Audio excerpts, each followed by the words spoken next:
زمونږ استاد دا ناستا دا یاد ساتي کبل چاته زمونږ استاد دا ناستا د میلاد شریف تکلیف ورکي او کنه ورکي قیدیانی ته ډېر لوی تکلیف ملاوي ځکه چې د حضور علیه السلام مبارک دومره پتنګان په یو اجتماع کې ګوري چې دا خو مونږ سازش روان کړی دی د حضور علیه السلام مبارک ختم نبوت نه منکر دي او خلک ورځ تر ورځ ګمراه کوي بې چې دومره د رسول الله مبارک د خاتم النبیین په مینه محبت کې چې عاشقان ګوري نو دوی زړونه چې دی پې ورانیږي غیر آبادیږي او الحمدلله مونږ عاشقانو مینه د محبوب علیه السلام باندې سیوا کیږي معزز مسلمانان ورونو یاد ساتئ میلاد شریف مبارک په عظیم مجلس کې مونږ او تاسو راجم یو کوشش وکړ دې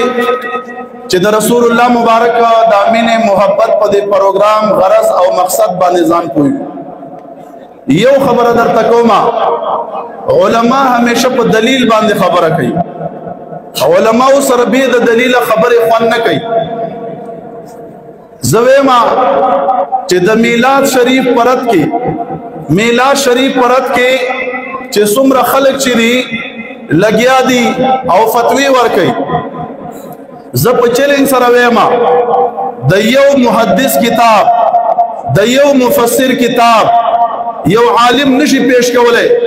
چې دې پیش کې او موږ ته وایي چې څنګه زه د میلاد شریف مخالفت کوم ورته بدعت مذمومه وایم ورته ناروا وایم ورته ناجایز وایم اے مولا چې څنګه فتوی په میلاد شریف باندې ته لګیا داسې په اسلافو کې د یو چا کتاب وخایا چې غوم دا فتوی په لګولې وي چې میلاد النبی بدعت سیئه ده ناروا ده ناجایز ده حرام ده د ګناه کار ده او مونږ الحمدلله اثبات کوو میلاد شریف ثابتو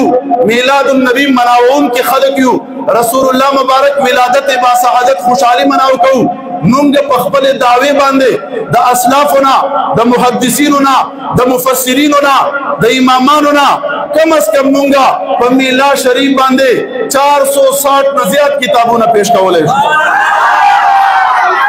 بس هغه وینا د پر دومره خبره بس دی کچا یو کتاب ښکارا کړو چې په میلاد شریف کې یو محدث یو امام چې زیوم منما او دیوم منی داسې عالم کتاب ښکارا کوي چې غور تناروا ویل دي ناجایز ورته ویل دي حرام ورته ویل دي نشي خو د قیامت ورځې پورې او الحمدلله د رسول الله مبارک په میلاد باندې محدثین رسائل او کتابونه لیکلي معزز مسلمانان ورونو په میلاد شریف کې نور څه نشته د مدني جانان مبارک شان بیانې